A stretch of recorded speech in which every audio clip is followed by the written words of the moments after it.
దువ్వాడ శ్రీనివాస్ వైకాపా పార్టీకి చెందినటువంటి ఎమ్మెల్సీ.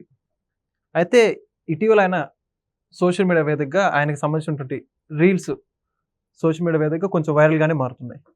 తాజాగా చూసుకుంటే ఇదే దువ్వాడ శ్రీనివాస్ ప్రభుత్వ ఉద్యోగిపై అనుచిత వ్యాఖ్యలు చేసినటువంటి ఏదైతే కాల్ రికార్డింగ్ ఆడియో ఉందో అది వైరల్ అవుతా ఉంది.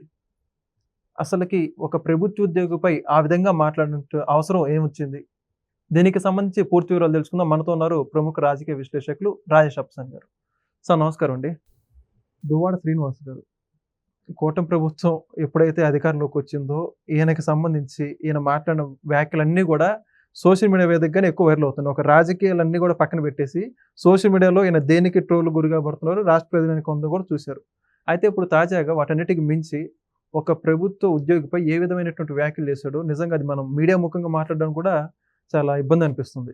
అయితే ఒక రాజకీయ అయినటువంటి హోదాలో ఉండి ఒక ఎమ్మెల్సీగా ఒక ప్రజాప్రతినిధిగా ఉండి ప్రభుత్వ ఉద్యోగిపై ఆ స్థాయిలో ఎందుకు విరుచుకుపడ్డా అంటారు? దాని గురించి మీరేమంటారు?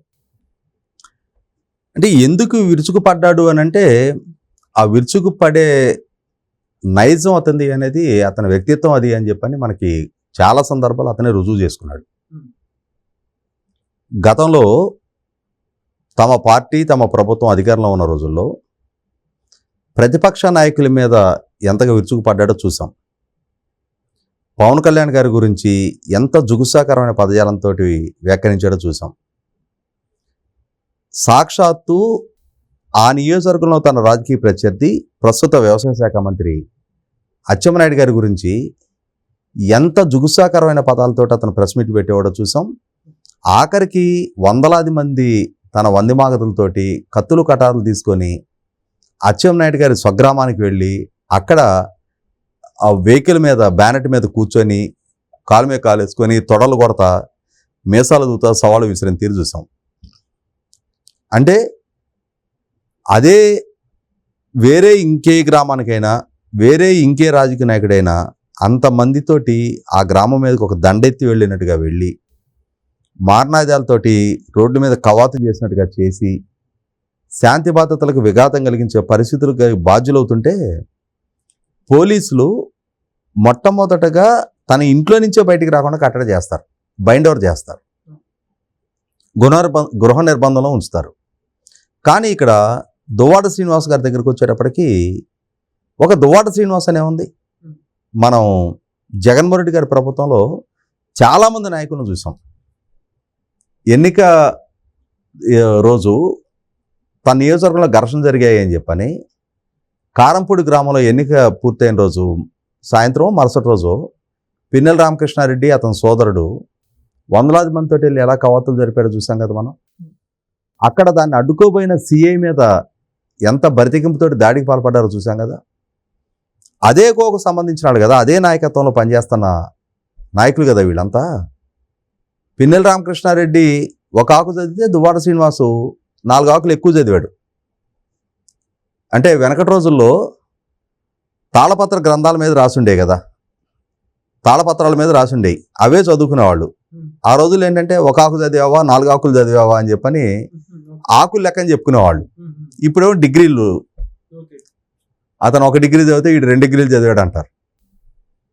అలాగే ఈ దువ్వాడ శ్రీనివాస్ కూడా పిన్నెల్లి రామకృష్ణారెడ్డో కొడాల నానియో వల్లభనేని వంశీయో ఈ విధమైన భౌతిక దాడుల సంస్కృతిని ప్రోత్సహించిన సగటు వైసీపీ నాయకుల కోవలోనే ఇంకొక అడుగు ముందుకేసి వీళ్ళందరూ వాళ్ళకి అధికారంలో ఉన్నప్పుడు ప్రవర్తించారు. కానీ దువ్వాడ శ్రీనివాస్ వాళ్ళ అధికారం కోల్పోయి ప్రతిపక్ష స్థాయికి పరిమితం అయినప్పుడు కూడా ఇప్పుడు కూడా అదే నోటు దురుసు. ఇష్యూ ఏంటి అక్కడ? ఆయన పేరిట ఒక విద్యుత్ కనెక్షన్ ఉంది ఒక ఇంటికి. అదే ఇంటికి ఇప్పుడు ఆయన సహజీవనం చేస్తున్నాం పేరిట ఇంకొక కనెక్షన్ ఉంది. ఈయన అంటే ఇక్కడ ఏంటి, ఆయన పేరిట కనెక్షన్ ఉన్న బిల్లు 56,000 రూపాయల బిల్లు చెల్లించకుండా పెండింగ్ పెట్టి ఇంకొక ఆమె పేరు మీద కనెక్షన్ తీసుకొని దాని నుంచి విద్యుత్ సౌకర్యం పొందుతున్నాడు. ఇప్పుడు ఆ ఇంటికైతే కరెంటు కొనసాగుతూ ఉంది. అంటే ఇప్పుడు ఇది అక్యుములేటెడ్ బర్డెన్ లేదు కదా, ఇది కొత్త కనెక్షన్ కదా. ఏ నెల బిల్లు ఆ బిల్లు ఏ నెలలో చెల్లించాల్సింది ఆ నెలలోనే కాబట్టి తక్కువ అమౌంట్. కాబట్టి దాన్ని అట్లాగే పెండింగ్లో పెట్టేసి ఈ కనెక్షన్ ద్వారా కరెంటు సరఫరా పొందుతూ ఉన్నారు. కానీ విద్యుత్ సిబ్బందికి వచ్చేటప్పటికి ఈ చెల్లించాల్సిన పాత బకాయి 56,000 కోట్ల రూపాయలు కూడా చెల్లించాలి కదా, వసూలు చేయాల్సిన బాధ్యత వాళ్ళది కదా. ఒకే ఇంటికి ఒక కనెక్షన్ చెల్లించకుండా ఇంకో కనెక్షన్ తీసుకొని మీరు ఏదైనా ఆ కనెక్షన్ మీద యాక్షన్ తీసుకోండి. ఇంటికి కరెంట్ ఆపడానికి వీల్లేదు అని అంటే నీకు అసౌకర్యం కలిగితే కదా ఇవాళ నువ్వు వచ్చి బిల్లు చెల్లించావు. సహజంగా వాళ్ళు ఏం చేస్తారు, విద్యుత్ సిబ్బంది మీలాంటి నాలాంటి వాళ్ళు అయితే 56,000 రూపాయల దాకా మన ఆపుతారా? లేదు కదా అసలు. 30 తారీఖు గడువు అయితే 31 తారీఖు రెడీ అయిపోతారు, మీరు కరెంటు బిల్లు కట్టలేదు మేము ఫీజులు బిగుతున్నాం అని చెప్పని. కానీ వీళ్ళు నాయకులు కాబట్టి, ప్రజాప్రతినిధులు కాబట్టి, సమాజానికి రోల్ మోడల్గా ఉండాల్సిన వాళ్ళు కాబట్టి వాళ్ళు ఎంచుకున్న రోల్ మోడల్ ఇది. 1,000 రూపాయల కరెంటు బిల్లు చెల్లించలేదు, చెల్లించమని అడిగే ధైర్యం కూడా విద్యుత్ శాఖ అధికారులకు లేదు. 56,000 రూపాయలు అంటే జనరల్గా ఇంటికి 4 ఏసీలు ఉన్నా కూడా మహా అయితే 8,000 10,000 వస్తుంది. బాగా అంటే బాగా ఒక ఏసీ ఉంటే 2,500 రూపాయలు అట్లా వస్తుంది. ఒక 3 బెడ్రూమ్ ఫ్లాట్ అయితే 3,000 3,500 వస్తుంది వాళ్ళ హైదరాబాద్ సిటీలో. నీకు 56,000 రూపాయల దాకా బిల్ అక్యుములేట్ అవుతుంది అని అంటే ఎంత వాడితే అంత బిల్లు వస్తుంది. నువ్వు దాన్ని చెల్లించకపోగా వాళ్ళ డ్యూటీ వాళ్ళు చేశారు అని చెప్పని నీ అంతు తెలుస్తా నా యాల ఏమంత తెలుస్తావు. ఇప్పుడు డ్యూటీలో ఉన్న అధికారి నువ్వేదో ఎమ్మెల్సీ కదా అని చెప్పని అంటే రాజకీయంగా వయసులో పెద్దవాడు లేమని చెప్పని మర్యాదతోటి ఎక్స్క్యూజ్ చేసి వదిలిపెట్టాడు. లేకపోతే డ్యూటీలో ఉన్న అధికారిని ఆ రకంగా దూషించినందుకు కేసు ఫైల్ చేస్తున్నట్టయితే బొక్కలో ఉండేవాడు. ఇప్పుడు ఏమంత తెలుస్తా నువ్వు? ఎమ్మెల్సీ ఇంటికి వచ్చే పీకుతారా? బిల్లు కట్టినాక ఎట్లా చేస్తారంటే ఇప్పుడు ఈ కొత్త కనెక్షన్ పేరిట కట్టాము అని చెప్పని. మరి ఆ పాద్దో అదెవరు కడతారు? అది కూడా నువ్వే కట్టాలి కదా, నువ్వు కాల్చుకున్న కరెంటే కదా. అంటే నీకు అత్తెలు చూపించి ఇంకొక కొత్త కనెక్షన్ తీసుకొని అసలు ఆ కనెక్షన్ ఎట్లా ఇచ్చారు? కొత్త కనెక్షన్ ఎట్లా ఇచ్చారు? అసలు ఇవ్వకూడదు కదా. మొట్టమొదట ఒక కనెక్షన్ ఉంది, దానికి బిల్ అవుట్ స్టాండింగ్ ఉన్నప్పుడు మనం ఓ 10th క్లాస్ ఎగ్జామ్ పాస్ అయిన పిల్లాడు కాలేజ్ నుంచి ఆ స్కూల్ నుంచి బయటకు వెళ్ళాలంటే నోట్ జ్యూస్ సర్టిఫికేట్ తీసుకురా అంటారు. కాలేజీలో నువ్వు పాస్ అయ్యి నీకు డిగ్రీ వచ్చి నీ మార్క్ లిస్టులు బయటకి ఇవ్వమంటేనే నోట్ జ్యూస్ సర్టిఫికేట్ తీసుకురా అంటారు. కాలేజీకి నువ్వేం ఫీజు బకాయిలు లేవు అని చెప్పని. అట్లాగే కొత్తగా కట్టిన ఇల్లు కాదు కదా అది, ఎప్పటి నుంచో కాపురం ఉంటుంది ఇల్లే కదా. దానికి ఇంకో కొత్త కనెక్షన్కి అప్లై చేసినప్పుడు అంతకు ముందు కనెక్షన్ ఏమైపోయింది, దాని నోట్ జ్యూస్ చెక్ చేసుకోవాలి కదా ఆ కనెక్షన్ ఇచ్చేప్పుడైనా. ఆ రోజు వీళ్ళ అధికారం పనిచేసిందో పరపతి పనిచేసిందో లేకపోతే ఎవరికైనా లంచాలు ఇచ్చారో కనెక్షన్ ఇచ్చారు. ఇవ్వకూడదు యాక్చువల్గా. సరే ఇచ్చారు. ఇప్పుడు ఎవడో డ్యూటీ సక్రమంగా చేద్దాం అనుకునే జేఈ వచ్చాడు. నువ్వు అక్యుములేటెడ్ బడ్డెను 56,000 రూపాయలు పెట్టినప్పుడు నీ కనెక్షన్ కట్ చేస్తే అప్పుడు పరిగెత్తుకుంటూ వచ్చి బిల్లు పే చేస్తావు. మొట్టమొదటి అది నీకు పరువు ప్రతిష్టలకి భంగం కలిగించే వ్యవహారం. పక్కింటిలో లైట్లు ఎలుగుతూ ఉండి నీ ఇంట్లో చీకటిగా ఉండగానే చూడగానే ఎందుకు ఎమ్మెల్సీ గారి ఇంట్లో కరెంట్ లేదు అని అంటే బిల్లు కట్టలేదంట. ఆయనకి అమ్మాయి రోగం బాగానే ఉంది కదా.